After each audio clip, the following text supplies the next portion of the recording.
Respected teachers, respected viewers, and my dear friends, welcome back.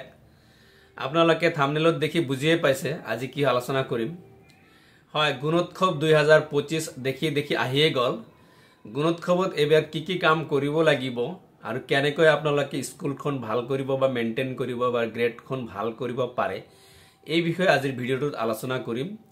কাৰণ বহুত important, বহুত শিক্ষকে জানে কিন্তু বহুত পুৰণি হৈ গৈছে বা এবাৰ কিবা নতুন আহিল নেকি নিয়ম ইত্যাদি বিষয়ে আলোচনা কৰিম। আৰু আপোনালোকৰ যিখিনি বেসিক ইম্পৰ্টেন্ট যিখিনি ৰেজিষ্টাৰ এইখিনি কেনেকৈ মেইনটেইন কৰিব গোটেইখিনি যদিও এটা ভিডিওত আলোচনা কৰা সম্ভৱ নহয়, তথাপি ইম্পৰ্টেন্ট কিছুমান register how to maintain this আপোনালোকে কেনেকৈ মেইনটেইন কৰিব আজিৰ এই ভিডিওটোত আলোচনা কৰিম। গতিকে ভিডিওটো শেষলৈকে চাব। And one request to you, চেনেলত যদি আপোনালোকে নতুন চাই আছে তেনেহ'লে চেনেলটো সাবস্ক্ৰাইব কৰি দিব। So let's start the video. My dear friends, জানুয়াৰি 2025 প্ৰথম সপ্তাহতে গুণোৎসৱ প্ৰথম ফেজটো আৰম্ভ হ'ব। তো আজি আমাৰ হাতত মাত্ৰ 10-12টা দিন আছে। তো আপোনালোকে গুণোৎসৱত কেনেকৈ কি কৰিব, স্কুলখন আপোনালোকে ভাল কৰিবলৈ হলে স্কুলখনৰ যে বেসিক বস্তু আছে সেইটো আপোনালোকে কৰিব। আজি আলোচনা কৰিম ৰেজিষ্টাৰ মেইনটেইন কৰিব কেনেকৈ। এইবাৰ লাষ্ট ইয়াৰ গুণোৎসৱৰ পৰা এইবাৰ ডিফাৰেন্সটো হৈছে, যোৱাবাৰ এইটো ইন্ট্ৰোডিউস কৰিছে যে যদি কোনোবা স্কুল সি অৰ ডি গ্ৰেড পাইছে তেনেহলে তাৰ কাৰণ দৰ্শাই মানে ই কৰিব লাগিব, মানে এটা ৰেজিস্টাৰ বনাব লাগিব, মানে অ্যাকশন টেকেন ৰেজিস্টাৰ বুলি ক'ব পাৰি বা ইনোভেটিভ আইডিয়া ৰেজিস্টাৰ।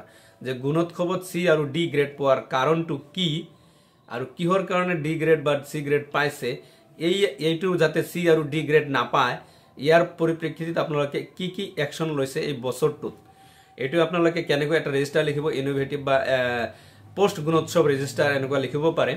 এইটো আপোনালোকৰ ক্ৰাইটেৰিয়াত আছে, আপোনালোকে লিখি ল'ব। আপোনালোকৰ ক্ৰাইটেৰিয়াত এইটো আছে নামটো আৰু ইয়াৰ পইণ্টবিলাকো দিয়া আছে, কিন্তু এইটো কেনেকৈ কৰিব এইটো আলোচনা কৰিম।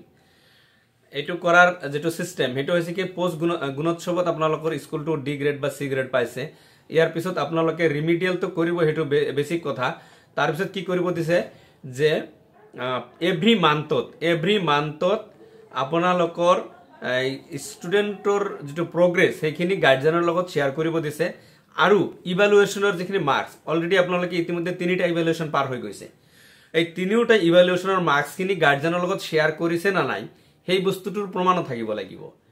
তাৰ মানে গাৰ্জিয়ানে জানিব লাগিব যে আমাৰ স্টুডেন্টজনৰ এইটো কাৰণে স্কুলটোৰ গ্ৰেডটো বেয়া হৈছিল, এবাৰ আমি আমাৰ স্টুডেন্টজন সঁচাকৈ বেয়া নাকি এইখিনি কথা আলোচনা কৰিব লাগিব। আৰু আপুনি যে প্ৰতি মাহে স্টুডেন্টজনৰ ৰিভিউ কৰিছে সেই ৰিভিউৰ এটা প্ৰমাণ ৰাখিব লাগিব। প্ৰমাণ কেনেকৈ কৰিব, যে এটা 3 লাইনৰ এটা এজেন্ডা লিখি ল'ব যে মই অমুকৰ সন্মুখত আজিৰ যেটো ক্লাছটো আমি গুণোৎসৱত ৰেজাল্টটো বেয়া হোৱাৰ কাৰণে মই এইটো ইনিচিয়েটিভ লৈছো, ইয়াৰ পিছত এনেকুৱা উন্নত হ'বলৈ ধৰিছে, এই মানুহখিনি সন্মুখত মই ৰিভিউ কৰিছো বা কোৱেশ্চন আনসাৰিং কৰিছো ষ্টুডেন্টৰ লগত।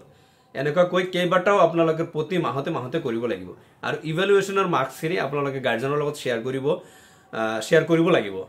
এইটো হৈছে পোস্ট গুণোৎসৱ শেষ হোৱাৰ পিছত যদি ডি গ্ৰেড বা সি গ্ৰেড পাইছে তেতিয়াহ'লে আপোনালোকৰ ৰেজিষ্টাৰটো এইটো ফৰ যে সি গ্ৰেড আৰু ডি গ্ৰেডৰ কাৰণে এনেকুৱা নহয়, এইটো এ প্লাস বা এ গ্ৰেড বা বি গ্ৰেড হলেও লাগিব। কাৰণ তেওঁলোকে ধৰি ৰাখিবলৈ হলে মানে পোস্ট গুণোৎসৱ ৰেজিষ্টাৰটো লাগিব, যে পোস্ট গুণোৎসৱৰ পিছত আপোনালোকে এ প্লাসটো ধৰি ৰাখিবলৈ কি কাম কৰিছে বা বি এ গ্ৰেডটো ধৰি ৰাখিবলৈ কি কাম কৰিছে আৰু সি ডি এ কেনেকৈ উন্নত কৰিব পাৰিব এইটো বিষয়ে আপোনালোকে কি কাম কৰিছে। এইটো বহুত ইম্পৰ্টেন্ট। ইয়াত 5টা পইণ্ট আছে, 5টা পইণ্টত 5 মাৰ্ক আছে। তো এটা কৰি আমি আলোচনা কৰিম। গোটেইকেইটা বস্তু আলোচনা কৰা এটা ভিডিঅ'ত সম্ভৱ নহয়, সম্ভৱতঃ 31 ৰেজিষ্টাৰ আছে। মই আপোনালোকৰ লাষ্ট গুণোৎসৱত মই সেই বস্তুটো ক্লিয়াৰ মেনশন কৰিছিলো। এবাৰো মই অহাকালি বা তাৰ পিছত দিনা মই কি ৰেজিষ্টাৰ লাগিব সেই বিষয়েও আলোচনা কৰিম। আজি মোৰ হাতত ইমান মুখস্থ নাথাকে, তো এইটো লিখা আছে, মই নেক্সট ভিডিঅ'ত এটা আলোচনা কৰিম। তো গুণোৎসৱত এইটো পোস্ট গুণোৎসৱ যেটো এইটো বহুত ইম্পৰ্টেন্ট, সেইকাৰণে মই আগতীয়াকৈ আপোনালোকক যেহেতু এইটো কৰিব লাগিছিল আগতে কোৱা আছিল। আৰু যদি কোনোবাই এতিয়ালৈকে কৰা নাই তেনেহ'লে আৰু 1 মাহ আছে। হয়তো সি ডি গ্ৰেডৰ কাৰণে তো গভৰ্নমেন্ট নোটিফিকেশন দিছে কি কৰিব লাগে, হয়তো এ বা বি এইবিলাকৰ কাৰণে আপোনালোকে এইটো ইনিচিয়েটিভ ল'ব লাগিব। এইটোত কিন্তু মাৰ্ক আছে। আৰু বাকি যিখিনি আছে প্ৰায় ক্লিনলেস এইবিলাক তো সব কৰিবই। তো তো সেইবিলাকো কেনেকৈ কৰিব আৰু কিছুমান ৰেজিষ্টাৰ আছে সেইটো কেনেকৈ মেইনটেইন কৰিব যেনেকুৱা ৱাটাৰ টেষ্টিং ৰিপৰ্ট আছে বা mid day meal testing report আছে mid day meal testing report আজি মই অকমান থুলমূল আলোচনা কৰি দিওঁ এই দুটা বস্তুৰ বিষয়ে mid day meal testing report হৈছে কি যে শিক্ষকে যে মিড ডে মিল টেষ্ট কৰি কোৱালিটি গুড না বেড সেইটো লিখিব এনেকুৱা নহয় আপুনি কোনোবা ছাত্ৰৰ গাৰ্জেনেও টেষ্টিং ৰিপৰ্ট কৰিব পাৰে যে মিড ডে মিলটো খোৱাৰ পিছত যে মিড ডে মিলটো সঁচাকৈয়ে খোৱাৰ উপযোগী এইটো মানে এটা ৰিমাৰ্কছ দিব যে গুড কোৱালিটি না বেড কোৱালিটি না ভেৰি গুড কোৱালিটি এটা ৰিভিউ দিব পাৰে এছএমচি তো থাকিবই লগতে ষ্টুডেণ্টৰ গাৰ্জেনক এই মিড ডে মিল টেষ্টিং ৰিপৰ্টত সহি বা ই থাকিব লাগিব মানে এইটো হৈছে কমিউনিটি পাৰ্টিচিপেশ্যনৰ ওপৰত আপোনালোকে মাৰ্ক থাকিব তো হোপফুলি আপোনালোকে এই দুটা ৰেজিষ্টাৰ আপোনালোকে মেইনটেইন কৰিব ইটছ ভেৰি ইম্পৰ্টেণ্ট আৰু বাকী অন্যান্য ৰেজিষ্টাৰখিনিও আমি আলোচনা কৰিম কেনেকৈ উন্নত কৰিব পাৰি বা কেনেকৈ এইটো ছেটআপ কৰিব পাৰি তো আজিৰ ভিডিঅ' ইমান মানে লম্বা নকৰোঁ আজি প্ৰথম আমি গুণোৎসৱৰ ভিডিঅ'টো বনাই আছোঁ এই বছৰৰ কাৰণে তো নেক্সট ভিডিঅ'ত আমি আৰু আপোনালোকে কমেণ্ট কৰিব যে কোনটো বিষয়ত আপোনালোকে অলপমান বুজিবলৈ টান পাইছে বা এইটো কৰিবলৈ অলপ টান পাইছে মই অকণমান আপোনালোকক হেল্প কৰিবলৈ চেষ্টা কৰিম সো আজি ভিডিঅ' মানে শেষ কৰিছোঁ ভিডিঅ'টো চোৱাৰ কাৰণে ধন্যবাদ আৰু আগন্তুক গুণোৎসৱৰ কাৰণে সকলোকে বেষ্ট অফ লাক জনাইছোঁ থেংক ইউ সো মাচ